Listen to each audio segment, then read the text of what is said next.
Assalamualaikum warahmatullahi wabarakatuh. Selamat datang kembali di Religi Seni News.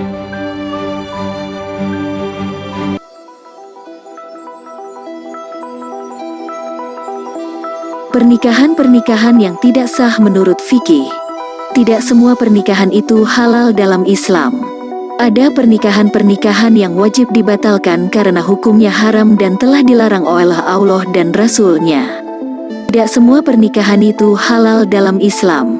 Ada pernikahan-pernikahan yang wajib dibatalkan karena hukumnya haram dan telah dilarang oleh Allah dan Rasul-Nya. Dalam buku fikih berjudul Minhajul Muslim karya Abu Bakar Jabir Al-Jazairi, disebutkan di antara pernikahan-pernikahan yang tidak sah yang dilarang Rasulullah Shallallahu Alaihi Wasallam sebagai berikut. Pertama, pernikahan mut'ah, yaitu pernikahan sampai batas waktu tertentu, baik sebentar ataupun lama. Contoh, seorang laki-laki menikahi wanita untuk jangka waktu tertentu, misalnya sebulan atau setahun.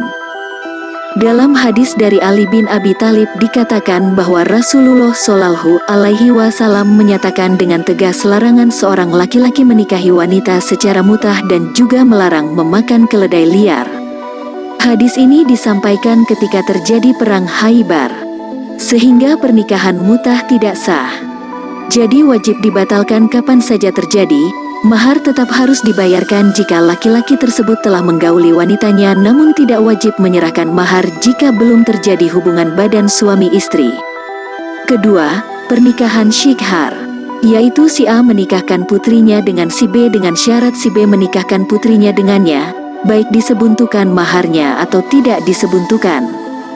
Hadis alilnya adalah Rasulullah Shallallahu Alaihi Wasallam bersabda, tidak ada syikhar dalam Islam.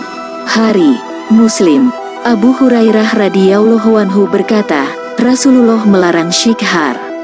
Syikhar itulah seorang berkata, nikahkan aku dengan putrimu, niscaya aku akan menikahkanmu dengan putriku. Atau berkata, nikahkan aku dengan saudara perempuanmu, niscaya aku akan menikahkanmu dengan saudara perempuanku. Hari Muslim. Abdullah bin Umar radhiyallahu anhuma berkata, sesungguhnya Rasulullah Shallallahu Alaihi Wasallam melarang syikhar. Syikhar adalah seorang ayah menikahkan putrinya dengan seseorang dengan syarat orang tersebut menikahkan dirinya dengan putrinya tanpa mahar di antara keduanya. Hukum pernikahan syikhar adalah dibatalkan sebelum laki-laki mengauli wanitanya. Jika laki-laki tersebut telah menggaulinya, maka pernikahannya tetap dibatalkan jika pernikahan tersebut tidak menggunakan mahar. Tetapi jika telah menggunakan mahar, maka pernikahan lanjut dan tidak dibatalkan. Ketiga, pernikahan muhalil, yakni pernikahan yang dimaksudkan untuk menghalalkan istri yang telah ditalak 3.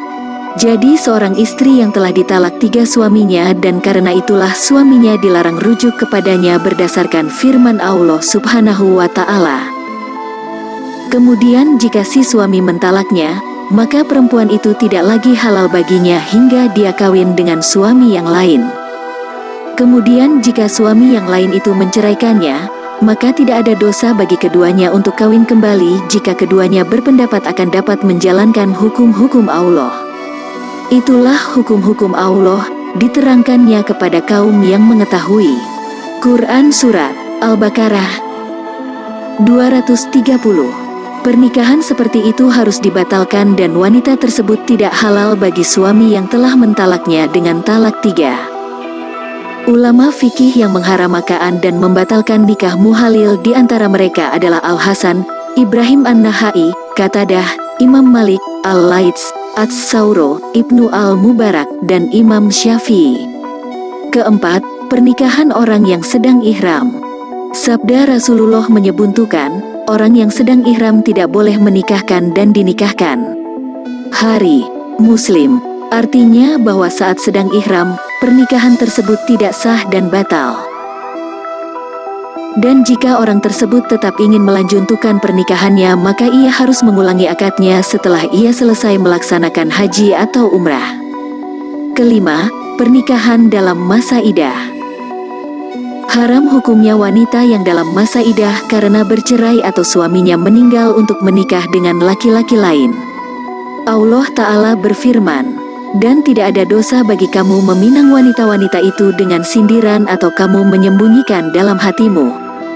Allah mengetahui bahwa kamu akan menyebut-nyebut mereka. Dalam pada itu janganlah kamu mengadakan janji kawin dengan mereka secara rahasia, kecuali sekedar mengucapkan perkataan yang ma'ruf. Dan janganlah kamu berazam untuk berakad nikah sebelum habis idahnya. Dan ketahuilah bahwasanya Allah mengetahui apa yang ada dalam hatimu. Maka takutlah kepadanya, dan ketahuilah bahwa Allah Maha Pengampun lagi Maha Penyantun." Quran Surat Al-Baqarah 235. Keenam, pernikahan tanpa adanya wali. Pernikahan yang tanpa seizin wali atau tidak ada wali, maka nikahnya tidak sah dan batil karena rukun-rukunnya tidak lengkap. Rasulullah bersabda, "Tidak ada pernikahan tanpa wali." Ketujuh, pernikahan laki-laki dengan wanita kafir. Karena Allah Ta'ala berfirman, "Dan janganlah kamu menikahi wanita-wanita musyrik sebelum mereka beriman. Sesungguhnya wanita budak yang mukmin lebih baik dari wanita musyrik, walaupun dia menarik hatimu. Dan janganlah kamu menikahkan orang-orang musyrik sebelum mereka beriman. Sesungguhnya budak yang mukmin lebih baik dari orang musyrik, walaupun dia menarik hatimu. Mereka mengajak ke neraka, sedang Allah mengajak ke surga dan ampunan dengan izinnya." Dan Allah menerangkan ayat-ayatnya kepada manusia supaya mereka mengambil pelajaran. Al-Baqarah 221.